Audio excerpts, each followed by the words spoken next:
All right, guys, welcome back into another NFL DFS video. Got the week 5 core plays for you. Hope you guys had a good week last week. I know I did. I know 9 to 5 Nation did. 4 straight weeks of cashing on the main slate. Been pretty easy to profit, actually. I thought last week it was going to be a little bit more difficult. It was, but we were able to kind of decipher through which picks were going to be good. Was able to get on receivers, Will Fuller, Devonta Parker, Kenny Galladay. It's kind of the base at the receiver spot. Core play, value play. Darnell Mooney was able to hit value at that 3K price point as well. Quarterbacks all did well. The running backs all did well. The tight end all pretty much did well, except for Logan Thomas. Dalton Schultz was able to hit value for 9 to 5 as well. Part of the write-up was also saying that, Zeke at his price point is great. He's going to hit value, but, a nice strong pivot is Dalvin Cook in the best matchup of the week, and that turned out to be true. Dalvin Cook lit it up, and I did say that Kenyon Drake and also Devin Singletary, although in good matchups on paper, they kind of seemed like trap plays. That held up to be true. Was able to get on Mike Davis in the cash build, which is able to be a very profitable week. So look to continue that here into week 5. So let's get into the core plays for week 5. All right, so going to be starting it off on the high end here. If you guys can pay up for Ezekiel Elliott, yes, I think that you should absolutely do it. He's safe and consistent each and every week. You don't really have to touch on it. So 21 DK points, 17.8 DK points, 23 DK points, and 27 DK points. The thing that keeps his floor up is 1, he's very talented.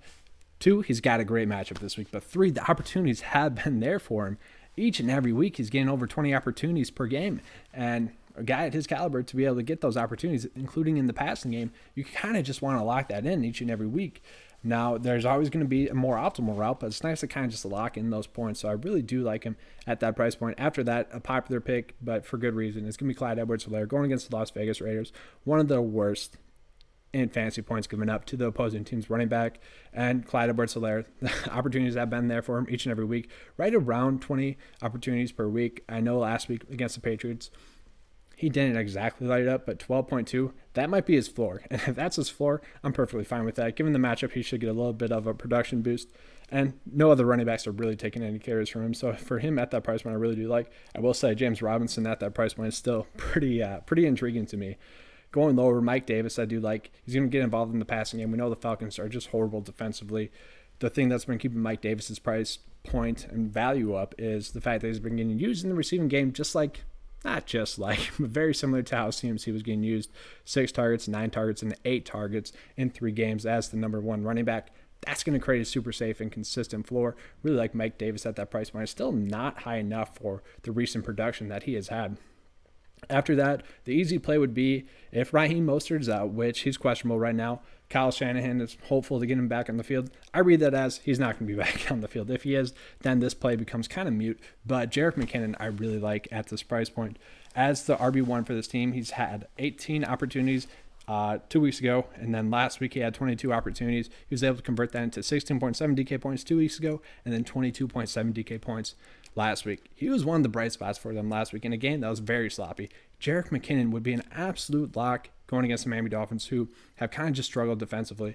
Really like Jerick McKinnon at this price point. Going to be really tough to pass up on him as a play at that price point. All right, now moving on to receivers, I will say DeAndre Hopkins. If you guys can pay up for him, kind of each and every week, you should. His lowest target amount this year has been 9 targets, and that's with last week where he's a little bit banged up, and we saw that hurt him in production a little bit. Only 7 receptions. I say only. But for 41 yards, that wasn't the best, but still 11.1 DK points last week. I think if that's the floor, we're perfectly fine with that. And I will say Amari Cooper, the Dallas Cowboys defense is horrible, which has kind of created a nice floor for Cooper. 16, 12, 19, and 14 targets the first 4 weeks here. That is absolutely insane. If we can lock in 7 targets for Amari Cooper, who we know is ultra talented, in an offense that's going to pass a ton, I really like that. So we kind of want to get a piece of that. I really like Cooper at that price point.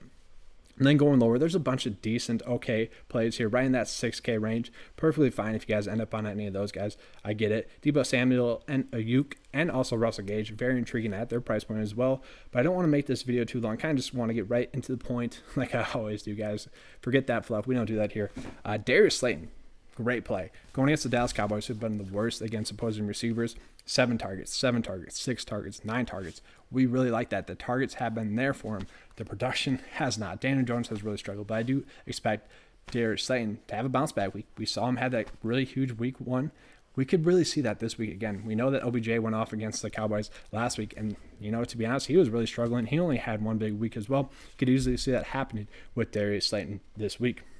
Damiere Byrd at this price point, 10 targets last week, 3 the week before that, 9 the week before that, 13 DK points last week, 13 DK points 3 weeks ago.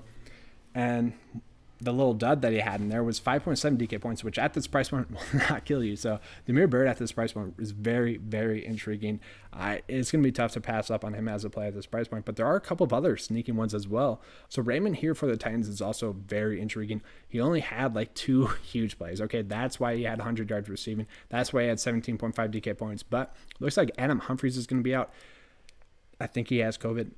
Didn't really check on that. I tried to put him in as a play this week to see what his price point was because the matchup's very intriguing. The Buffalo Bills have really not been good against inside routes. And, Raymond would probably take over for a lot of those inside routes this week. And if he does, he's very intriguing. We saw Buffalo really kind of just struggled. They had given up 20 DK points to Cooper Kupp. They gave up 20 DK points to Jamison Crowder. And they also really gave up a lot of production to Darren Waller and Hunter Renfrow last week. So Khalif Raymond at this price point, especially if A.J. Brown is out, I really like as a play as well. I will say the Jets receiver Jeff Smith looked pretty darn impressive as well. Thursday Night Football. People may forget about this, but 9 targets, 7 receptions, 81 yards. Pretty impressive. He was like the lone bright spot along with Jamison Crowder for that New York Jets offense. I know Sam Darnold had that one big run, but other than that, it wasn't that great.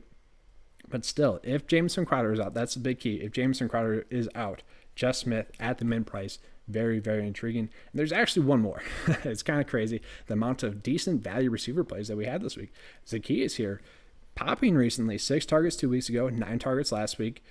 Been pretty decent, 16.6 last week against the Packers. A little of that was in garbage time, and then 8.1 DK points as well. Very intriguing because Julio Jones went out of the game against the Green Bay Packers, and Zacchaeus kind of stepped up as the number 1 receiver last week, which is pretty crazy. He was open a lot of targets. And at this price point, I really like that. If Julio Jones is out, it's going to be intriguing. Lots of receiver value, lots of ways for you guys to be able to manipulate your lineup this week because of that. Then let's get into the tight ends. So Tyler Higbee, he is due for a big week. It just seems like it.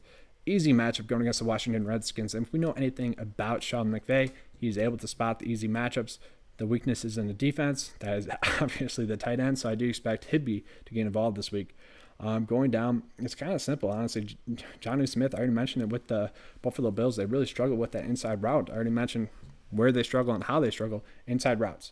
If A.J. Brown's out and if Cole Beasley is out, Jonnu Smith might be the number 1 target. 8 targets last week, or 2 weeks ago, I guess, technically. 5 targets the week before that and 7 targets the week before that. He's been over 10 DK points each and every week. So at this price point, he's very intriguing for a guy that should be able to hit value and probably is going to be the number 1 passing target in that offense. So very intriguing this week. Then getting to the quarterback. So, Josh Allen at this price point, very intriguing going against the Titans. I do like that play. He's been super safe, super consistent as well. So you can play him if you want to.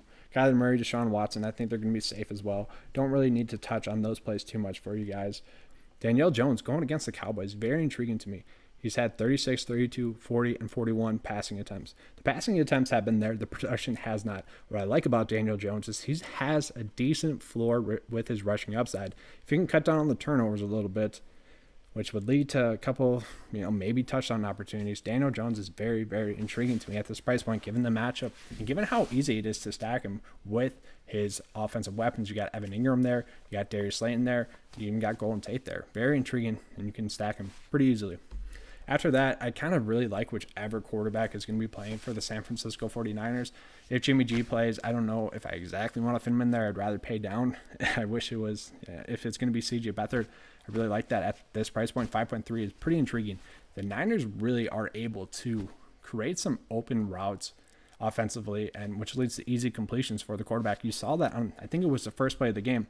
Nick Mullins had Kyle Juszczyk wide open on a wheel route, I believe it was, which might have went for a touchdown. He was wide open, had a lot of room to run.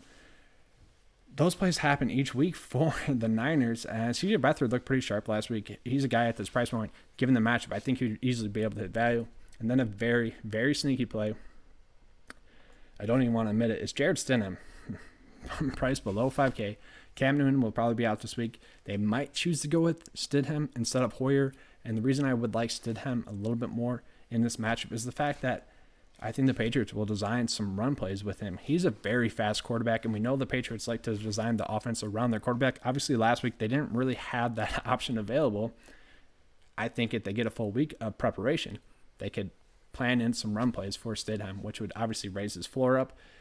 And he's a guy that, I mean, he struggled. He looked horrible. 1 touchdown, 2 picks, but still, at this price point, I think it would be intriguing for a guy that definitely can get it done on his feet. He could have a couple of rushing touchdowns like Cam Newton has had earlier on in the season. Very intriguing value play. All right, that's all I have for you guys. If you enjoyed this video, please give me a like and subscribe. If you guys are interested in joining 9 to 5 Nation, it is $10 a month. It is the best kept secret in NFL DFS. 4 straight weeks of cashing. The best part about the membership is that we keep it easy to follow. No fluff. It's here are the picks. Here's how you implement the picks. Here's a lineup path. Here's your profit point. That's pretty as simple as that. So definitely check that out. Link is in the description below. And as always, guys, let's keep cashing.